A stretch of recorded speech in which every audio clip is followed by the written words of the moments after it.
I'm Connor Old, and welcome back to another episode of Old's Oscar Countdown. And this week we're going to be breaking down and doing a deep dive on this morning's Golden Globe nominations. Earlier in the week, I predicted what I thought was going to get nominated for the Golden Globes. I did very well. I predicted 85% accuracy.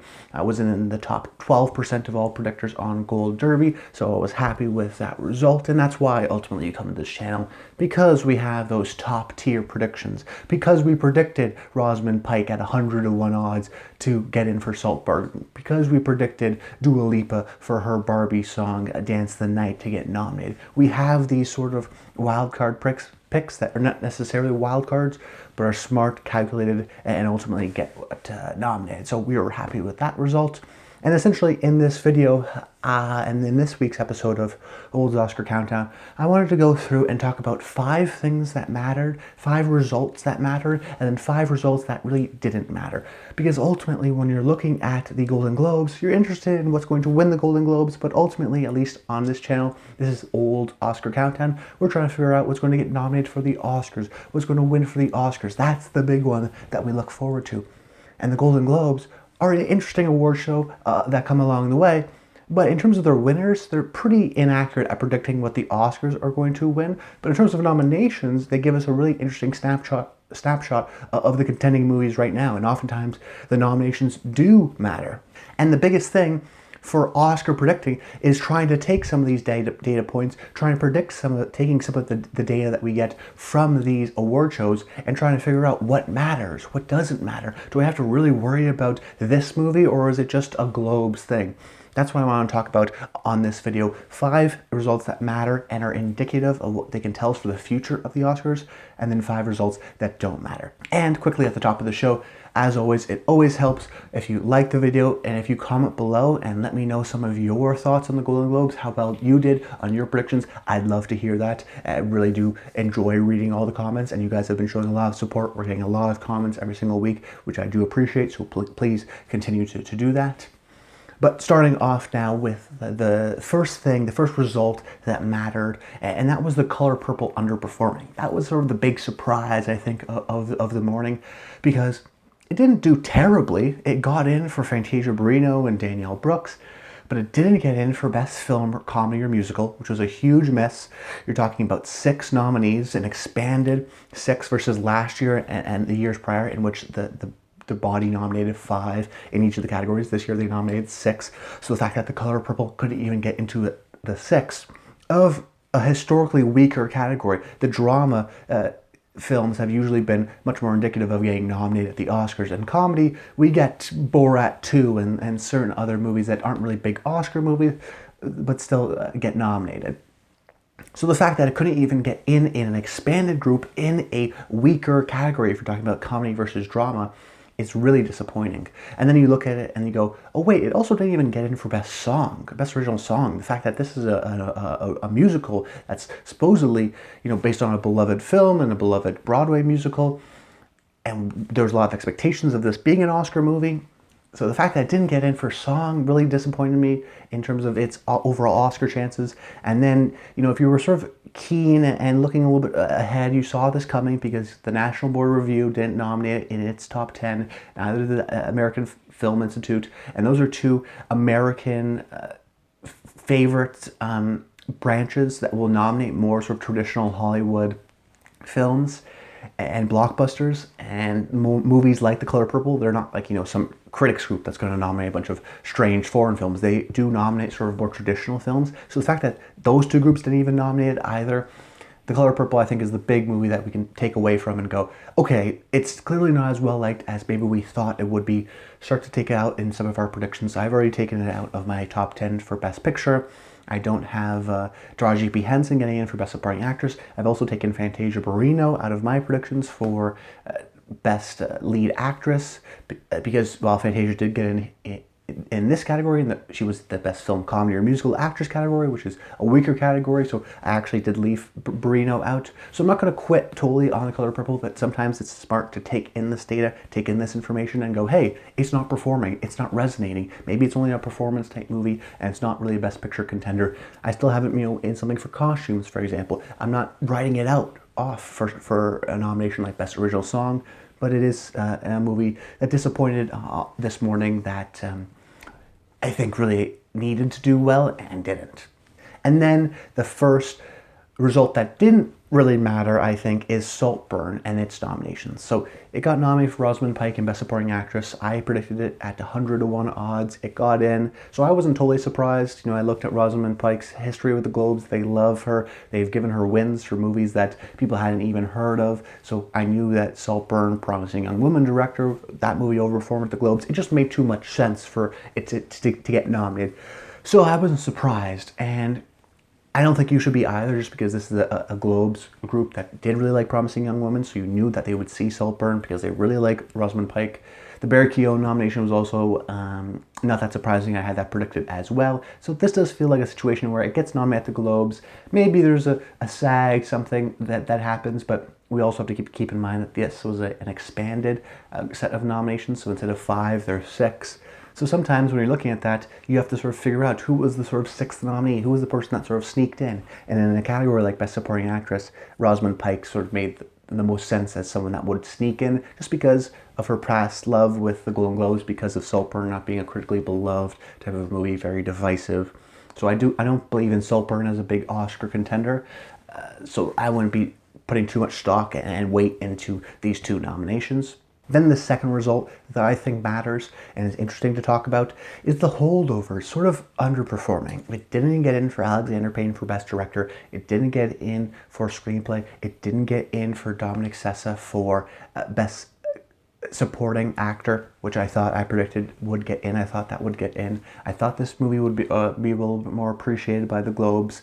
So director, I think Alexander Payne is pretty much out for the Oscars. I didn't have him in my 5 because I was more interested in the directing category with the Oscars, really appreciating international filmmakers, so they wouldn't really have nominated Alexander Payne. But the fact that Alexander Payne, every time he got nominated for an Oscar, he got nominated for Best Director at the Globes. The fact that he missed out here, once again, on an expanded 6, is enough for me to sort of write him off as at least a serious contender in Best Director. Of course, he still could get nominated, but the big sort of idea of me was, okay, going into the Globes, I thought if the Holdovers gets a bunch of nominations, it could even win in Best Comedy or Film or Musical. And now that it didn't get in for Screenplay, it didn't get in for Director, it's probably not going to win there. It's probably the Poor Things award to lose. And then when you're talking about what's going to end up winning at the Oscars, maybe there just isn't as much love for the Holdovers as we thought, and maybe this will scare other voters off from nominating it. So it's hard to tell right now, but I think the fact that it didn't get those nominations that I thought it could have is not, I'm not ready to write off the Holdovers. I still think it's going to get nominated in a bunch of places, including something like Original Screenplay at the Oscars, but it is indicative of, okay, Poor Things is probably a stronger overall movie for potentially even winning Best Picture at the Oscars than, say, the Holdovers. And then even in a category like Best Original Screenplay at the Oscars, the fact that Past Lives got in here and the Holdovers didn't, and Celine Song got in here for Best Director and the Holdovers didn't. Maybe that means Past Lives is the frontrunner to win for Best Original Screenplay rather than the Holdovers, where before I think it was a little bit more of a neck-and-neck thing. Maybe Celine Song and Past Lives has sort of pulled ahead. Those are the things that I try to figure out. So the Holdovers stumbles, but it does not fall. I'm not going to write it off. I still think it's going to get a lot of nominations, but maybe it's not the big potential Oscar powerhouse that some people might have thought. Then the other stat and result that doesn't really matter is Air and its nominations. It got in for Matt Damon. It also got in for Best Film or Comedy or Musical and sort of took the slot of The Color Purple. But I'm not too into it right now. It didn't get in for the National Board of Review or for the AFI, the American Film Institute, and that's another instance where it probably should have gone in for one of those 2 if it was a serious contender. It was in an expanded 6 in a weaker group. It still didn't get in for director or screenplay or even Ben Affleck, so it's not a movie that I'm really confident in terms of any Oscars. I think that maybe Viola Davis will get in at a SAG nomination. That's a possibility. But the fact that it didn't sort of even do better, arguably, at the Globes is indicative that it's still not a dead movie. It still could get maybe a couple of nominations, but I'm not buying into it.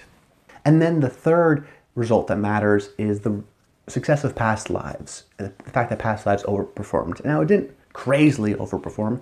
Got in for film drama, which I expected. Not a lot of people had it for best film not in the English language. I did, so I wasn't surprised on that, and it does make sense. I think just not a lot of people realize that it was qualified because it technically came from U.S.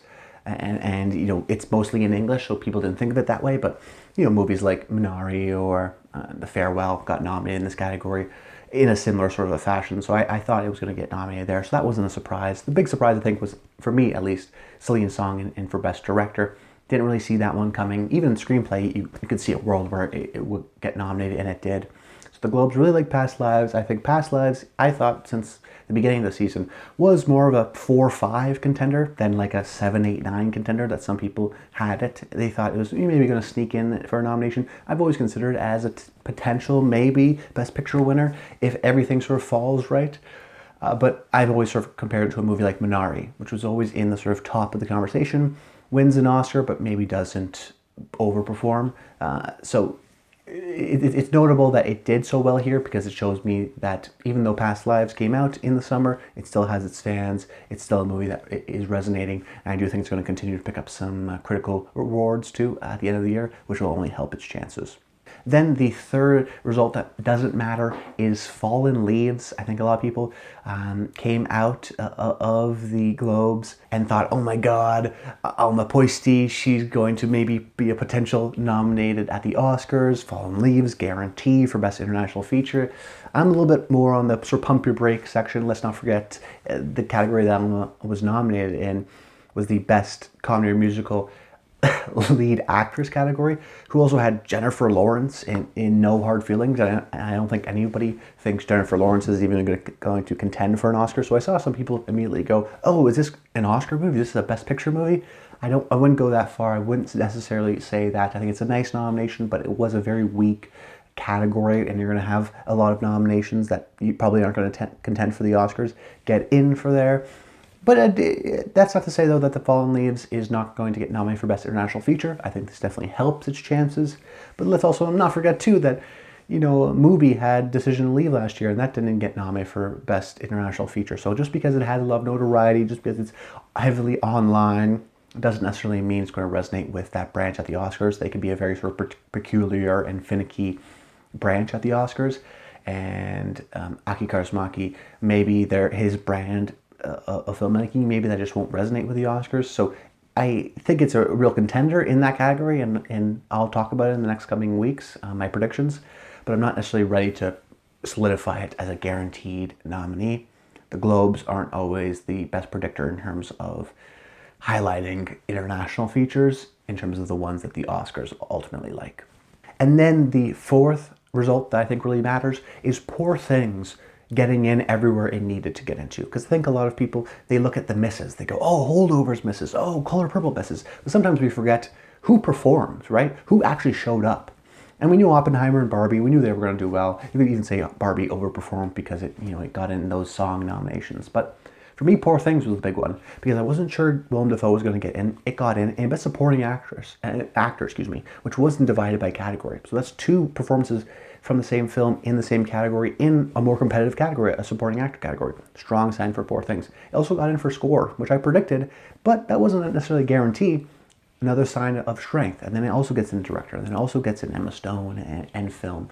So there was a strong support for that film, stronger than maybe I predicted it, but I was wondering, is it really going to perform? And it did. So like I mentioned earlier, it's a movie that I think is even stronger than something like The Holdovers. When we're talking about, what are the sort of number 2, 3, 4 potential Oppenheimer upsets? I think Poor Things is right in that conversation as a number 2, number 3 Best Picture movie because of how well it just performed and got those nominations and does have that science support that we expected it to, but performed. Then the fourth nomination that I don't think really matters is Suzume getting in for Best Animated Feature. The Golden Globes in the past have nominated Japanese animation. In the past, they've nominated Mirai or even Ino-Oh last year. So they're a little bit more partial to anime versus the Oscars, who were a little bit more averse to that, right? They didn't nominate Suzume, for example, last year, and really only nominate Studio Ghibli films. And especially this year, when we already have The Boy and the Heron, are they really going to nominate another Japanese animated film when they're not really a fan of this kind of art style and this type of storytelling? I don't think so, just because they haven't done that in the past. And you also have to keep in mind that this was an expanded 6 nominees. So just because of the Globe's past sort of appreciation of this genre, well, I guess not a genre, but animation style, and the Oscars' aversion to it, I don't think that the Suzume nomination is going to be all that memorable or notable come Oscar nominations morning. Then the fifth result that I think really matters is the zone of interest and Anatomy of a Fall overperforming. It's a sign that the international features of the Golden Globes, but also the Oscars and just awards groups in general, they're a little bit more favorable towards international films. The fact that Anatomy of a Fall overperformed, got in for screenplay. The fact that The Zone of Interest also overperformed, got in for best score. The fact that both of them got in for nominations for best film drama, that they weren't just relegated to the international feature category, that they both got in for film drama, is a great sense of respect for the international films. And we see this every year. Every year people are surprised at how much of an international presence the Oscars have. But ever since they've expanded about 5-6 years ago, we've really started to see more and more international type films nominated. People doubted All Quiet on the Western Front up until Oscar morning nominations. There was a few of us, like myself, who predicted 6-7 nominations. They got 8-9. And then, same thing with Triangle of Sadness. People were surprised at that. Drive My Car, people were surprised. Every year people are surprised. And I think I kept on hearing this over and over again. People in their Best Picture nominations, they'd have, I'm either going with Anatomy of a Fall or Zone of Interest. Why not both? Clearly they're showing up over and over again. Clearly there's a presence of international films. Even look at something like Fallen Leaves overperforming. Even something like Past Lives, which is more international. That really resonated with Golden Globe members. We've seen the international wave really impact the Oscars and the awards groups within the past few years. It's time to adapt. It's time to overcome. I've predicted Anatomy of a Fall and Zone of Interest getting in back in October because I saw this coming. So you have to keep this in mind. It overperformed here. I think a lot of people immediately go, okay, The Color Purple, got not a lot of nominations, but May December did. So let me jump onto the next American thing without recognizing that, these international films are actually also doing really well in more competitive categories like drama, like screenplay. So that sometimes we get a little bit, I think, Western focused or English movie language focused or, American focused, and because of the stars that we recognize and watch it in the movies. But sometimes we have to look at those international films because they overperform every year in these categories, in these award shows like the Golden Globes, like the Oscars. So I really do want to remind you all that these types of movies are real serious contenders and should be treated as such. And then the fifth nomination that I don't think really matters was the Bruce Springsteen song that was nominated, Addicted to Romance.